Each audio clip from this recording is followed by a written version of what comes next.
alaikum. Gani mutuna. Da dama ku. Ya kake? Ya tsarin ku.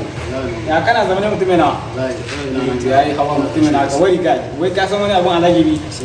Wai wani mutum wayan mari jakka hakura suka bide. Jakka mari hakura suka bide. Jakka ba. Mana Allah bai. Hawa da rawa kanka mutumina. Kuma akwai wata jakka gidan mu. Larabci aka mata take hawaye. Oh no. Hawa mari mutumina barkai dai. To ita jakkar ruwa ce ga tabbata ta yi an kama hanya aka mata arabiya kawai nake ga ma kawai take hawaye ta kai ce ita wai an zabbare ta kawai tana hawaye dan bata da baki rama hawa mutumin haka wai kai dai abubuwa da yawa nake ga to wai ya san yi mutumina San yi alhamdulillah sun sai. ni san yi da muka tashi ran dai gidanmu da muka tashi mutumina duka ta zama gas hatta mu dan ma ta farme mata hawa mutumina haka wai kai abubuwa sai a hankali in na kawo muka abubuwa kai na al'ajabi Salamu alaikum. wa alaikum salam Yani? barka dai Da dama. daidai wallahi Yani wannan me yasa mashi wannan naga ya shiru yana tafi. wannan abubuwa ne na gaya mashi na al'ajibi ko shi bai raba Yani ba yani baba ina ga kai shiru kana haka. Mace lahiya nan kana ka zo kai da duniya nan ba ki. Ka rinka da inda ma annabi ya ce in lokacin da ka shiga damuwa ka rinka da sai ka gani Allah ya yi maka cikin sirri. Na ta amma sun To me yasa naga kai da duniya yake haluwa. wani wasu Amma ba ka zo kai ta wato shi muna cikin wani sun da wani wata magana ce kuma kan ka hankali wani yana hankali wani yanzu ba wani wata magana ce wanda kai kanka ka san wannan zancen ma an mare na ma hankali ya kansa hakuri ake hakuri ake. Me ka kai haluwa? abokina zancen ba loka ma ba loka sai ta fashe ai amma shi ba za ta mutuwar sarki a bakina ba shi abokin na bari ya gaya ma Tare kuka ga abin kenan. a tare da ya gaya mun ne A ina ne da shi ne ba su ya gaya mun ni kuma yau. abubuwa ne na al'ajibi na gaya mashi kuma shi bai dakwar da haka nan ba na gaya mashi na ce mashi wai wani ya mari jakka haƙura sun zube biyar kuma jakka mara haƙura suka zube. kuma na gaya mashi na ce jakkan gidan mu aka mara take aka mata arabiya take hawa ita almin ta kai da take hawa an mata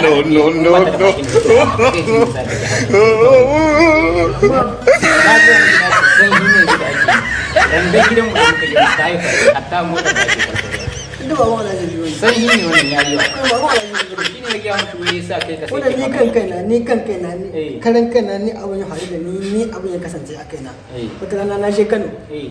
Na je Kano. Sharar kita ta shakki na loda na tafi kasuwa.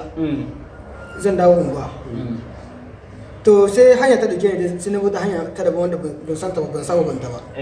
To ko na ta wani rikeken dutse na ta da wani yana ce kai wannan dutsen ha wannan ina ne wannan to ai wannan dutsen dala ne wannan dala. To kuma shi jaki na yayi kwana yayi damu ya ki damu yayi hagu ba zai da hagun ba. Ya kasa kana ko ina shi so yake haura nan nace ta hau dan ubanka.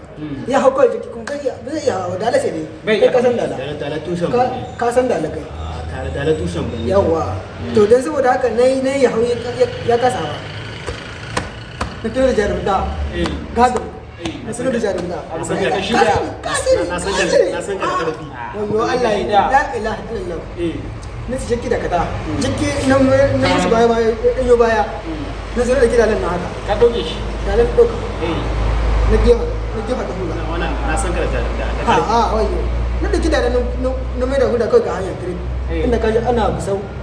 na san Wayo san gusau. ni na san kusa Wannan asalin gusau kenan asalin gusau. To wannan gurin shine gusau din inda nan kuma da dalai ba inda take ada ba anan take ba. Shi ne gusau da nan gusau dala sai ne wannan gaskiya gaskiya ne abu gwani ma bare wannan na fulani wani abu wani yayan mu lokacin ina Najeriya da yaje Kano kaga tun daga zangar ya tashi da magaran wata makaran wannan ma da nan da magaran da ko da wannan ita confirm ita to da yaje can kana ji abokina da yaje Kano sai da yawan sati biyu bai ga mota ba a Kano ne yana ta yawo Kano ne mutum yana satin sabi yana a Kano ne an kiran sallah abokina to gaskiya da mu za mu watsa to wannan abokina ya mutu Kano mu ce kwana biyu bai ga mota ba to ku dawo mana a cikin da labari